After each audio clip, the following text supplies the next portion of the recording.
Assalamualaikum warahmatullahi taala wabarakatuh dan salam sejahtera. Nama saya Mazlan Abbas. Hari ini saya ingin berkongsi kepada sahabat-sahabat bagaimana cara saya mendapat duit ekstra dengan menjadi ejen penjual SIM card sambilan Tun Wow. SIM card Tun Wow adalah SIM card prepaid yang menggunakan talian dan top up daripada Digi. Pelanggan pula akan mengekalkan nombor yang mereka gunakan sekarang dalam SIM card Tun Wow. Jadi nombor yang ada tu mereka akan kekalkan dalam SIM card Tun Wow. Modal untuk menjalankan bisnes sampingan ini lebih kurang dalam RM200 saja. InsyaAllah cukup. Tugas saya pula sebagai penjual SIM card sambilan Tun Wow ini hanya meminta seluruh ahli keluarga dan sahabat-sahabat saya untuk menggunakan SIM card ini. Itu sahaja kerjanya. Hasilnya adalah setiap kali mereka top up handphone mereka, saya akan mendapat duit ekstra. Duit ekstra tu akan dimasukkan terus ke dalam bank account saya. Saya melakukan ini sudah lebih kurang 15 tahun tuan-tuan. Dan setiap bulan alhamdulillah saya mendapat duit ekstra, boleh dikatakan banyak tuan-tuan. Mari saya tunjukkan di sini. Ini akaun saya di dalam Tun Wow. Mari kita lihat apa yang saya dapat selama 15 tahun di dalam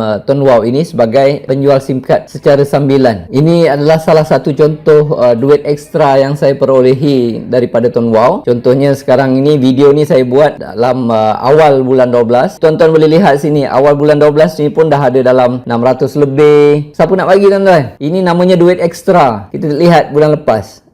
Bulan lepas adalah satu akaun ni saya dapat dalam 2,600. Ini betul-betul duit ekstra tuan-tuan. Apabila pelanggan-pelanggan yang saya daftarkan tadi itu, ahli keluarga, kawan-kawan, sahabat-sahabat yang menggunakan SIM card Tun Wow, apabila mereka top up saja saya dapat komisen. Tak banyak, sikit saya dapat insya-Allah. Komisen tersebutlah yang dikumpulkan, duit ekstra tersebutlah yang dikumpulkan. Ini untuk bulan 11 contoh dia. Dapat dalam 2,600. Ada yang bulan Oktober 2025 dapat 2,500. Ini duit ekstra tuan-tuan. Jadi selama 15 tahun, duit ekstra yang saya dapat daripada Tun Wow, tuan-tuan boleh lihat di sini.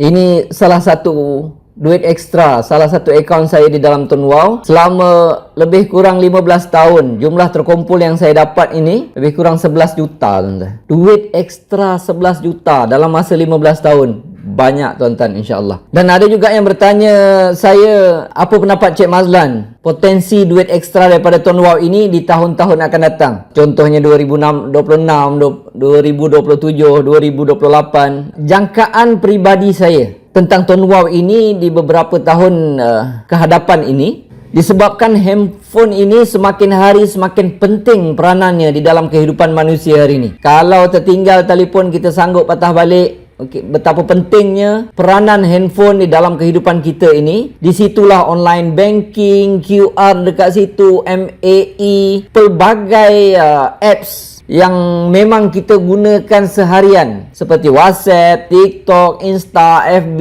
Jadi saya punya jangkaan peribadi, SIM card Tun Wow ini berpotensi besar untuk memberikan duit ekstra yang sangat-sangat banyak kepada kita insya-Allah tuan-tuan. Jadi jika sahabat-sahabat berminat untuk belajar cara mendapatkan duit ekstra, sahabat-sahabat boleh belajar di www.duitextra.com.